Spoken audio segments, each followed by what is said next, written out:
नमस्कार दोस्तों, आप सभी का स्वागत है।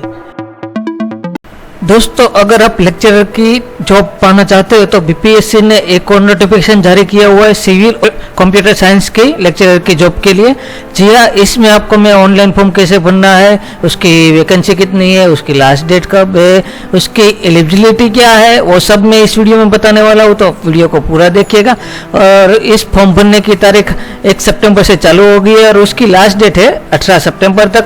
तो चलिए आगे बढ़ते हैं। तो मैंने इंडिया की नंबर 1 वेबसाइट www.sarkariresults.com ओपन कर लिया। यहाँ पे आपको सभी government job result, admit card, admission, syllabus, answer की सब की जानकारी आपको एक ही वेबसाइट में मिलने वाली है। तो आप अभी www.sarkariresults.com ही वेबसाइट ओपन करें।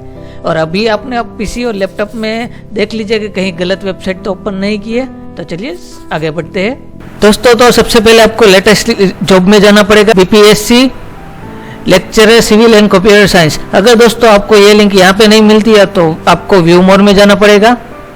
बाद में आपको यहाँ पे पूरे लेटेस्ट जॉब की जानकारी मिल जाएगी। तो आपको सिंपल सर्च हियर में बीपीएससी लिख देना है। तो आपको पूरा जो बीपीएससी का जॉब है वहाँ पे शो हो जाएगा। एंड करनी है BPSC lecturer civil and computer science. तो आपको इसके ऊपर क्लिक करना रहेगा। तो बीपीएससी ने जो नोटिफिकेशन जारी किया हुआ है उसका पूरा डिटेल आपको यहाँ पे मिलेगा। मैं आपको दोस्तों गारंटी के साथ कहता हूँ कि इसके जैसा ओवरव्यू आपको किसी भी वेबसाइट में नहीं मिलेगा। तो आपको सिर्फ www.sarkariresults.com ही ओपन करनी है।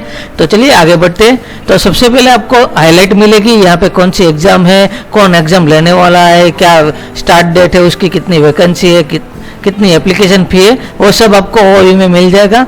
तो हम एप्लीकेशन फ़ी की बात करें तो जनरल और अदर स्टेट के लिए 750 है और SC ST PH OBC female के लिए 200 है। और इसकी आप payment credit card, debit card, net banking E challan से कर सकते हैं। उसकी डेट की बात करें तो उसकी ऑनलाइन एप्लीकेशन स्टार्ट 1 सितंबर से हो चुकी है। उसकी लास्ट डेट 18 सितंबर तक है, लेकिन आप पेमेंट उसकी 23 सितंबर तक कर सकते हो। और इसकी जो एज की बात करें तो इसकी मिनिमम एज 21 ईयर्स है। बाद में हम एलिजिबिलिटी की बात करें तो यहाँ पे आपको BTech, BS, BSc सिविल और कंप्यूटर साइंस में किया होना चाहिए। यहाँ पे आपको जो वैकेंसी है 216 पोस्ट के लिए है, लेकिन वो सिविल और कंप्यूटर साइंस के लिए अलग अलग होगी। और कैटेगरी वाइज आपको यहाँ पे शो की जा रही है कि कितनी जनरल के लिए कितनी है, BC के लिए कितनी है। और आपको ये नंबर भी ध्यान रखना होगा, जो एडमिट नंबर है 39 और ये 40। तो आपको ये दोनों नंबर याद रखना होगा, क्योंकि आपको सिविल में भरना है तो 39 फॉर्म भरना होगा और कंप्यूटर साइंस के लिए फॉर्म भरना है तो 40 नंबर का फॉर्म भरना होगा। तो हम फॉर्म भरना चालू करते हैं। तो सबसे पहले यहाँ पे अप्लाई नाउ दोनों के लिए अलग अलग है। 39 के लिए सिविल के लिए, तो आपको सिविल के लिए यहाँ पे क्लिक हियर करना होगा। और आप कंप्यूटर साइंस फॉर्म भरना चाहते हैं तो यहाँ पे क्लिक हियर कीजिए। तो मैंने दोनों लिंक ओपन कर लिए, यहाँ पे सिविल के लिए और यहाँ पे कंप्यूटर साइंस के लिए। दोनों फॉर्म सेम ही है, आप देख सकते हैं। तो मैं एक ही फॉर्म भर के दिखाता हूँ कि कैसे भरना है। तो सबसे पहले आपको जो रेड स्टार दिख रहा है वो फील्ड आपको जरूरी है भरने की, मतलब वो नहीं डालोगे वो फील्ड तो आपका रजिस्ट्रेशन कंप्लीट नहीं होगा। तो सबसे पहले आपको अपना नाम डालना रहेगा। उसके बाद आपको अपना मिडिल नेम या हस्बैंड का नाम डालना रहेगा। बाद में आपको अपना सरनेम और लास्ट डेट डालना रहेगा, लास्ट नेम। बाद में आपको फिर फादर नेम और हस्बैंड नेम डालना रहेगा।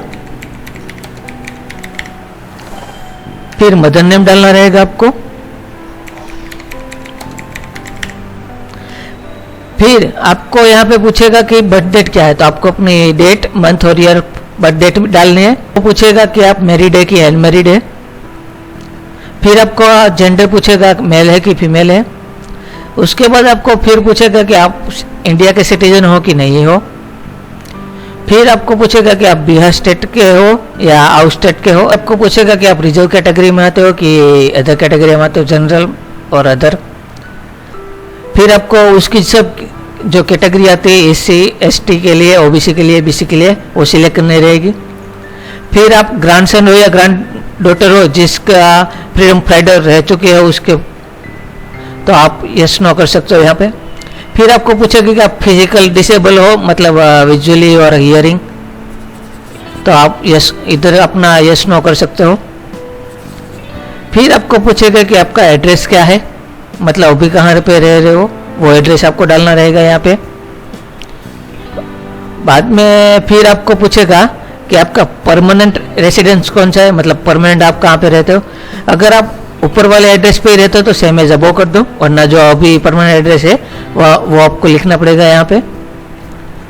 फिर आपको पूछेगा कि आपका क्वालिफिकेशन है ये क्राइटेरिया में आता है कि नहीं, तो यस नो कर दीजिए।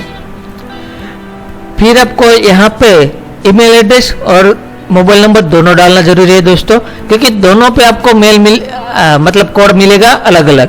तो यहाँ पे आपको जब ईमेल आईडी डालोगे, बाद में यहाँ पे क्लिक करोगे तो आपको मेल में आपको कोड मिलेगा। यहाँ पे मोबाइल नंबर डालोगे, फिर से यहाँ पे क्लिक करोगे तो आपको मोबाइल में OTP आएगा। ये दोनों कोड आपको डालना जरूरी है ये फॉर्म कंप्लीट करने के लिए। तो ये जब दोनों डाल दोगे, बाद में आपको यहाँ पे जो कैप्चा है बगल में, वही सेम कॉपी टू कॉपी यहाँ पे आपको लिखना पड़ेगा। उसके बाद दोस्तों आपको यहाँ पे सबमिट रजिस्ट्रेशन फॉर्म करना पड़ेगा। तो मैं अभी ये बाकी का फील्ड डाल के आपको बताता हूँ कि कौन सा नेक्स्ट स्क्रीन होने वाला है मेरा। दोस्तों तो आप देख सकते हैं मेरा रजिस्ट्रेशन सक्सेसफुली हो चुका है। जैसे ही मैंने आपको बताया वैसे ही आपको फॉर्म भरना है, और सब दोनों OTP आपको डाल के और कैप्चा डाल के सबमिट कर देना है। दोस्तों आपको ऐसे ही गवर्नमेंट लेटेस्ट जॉब की जानकारी चाहिए तो हमारी चैनल अभी सब्सक्राइब कर लीजिए, और इस वीडियो को लाइक और शेयर करना मत भूलिए।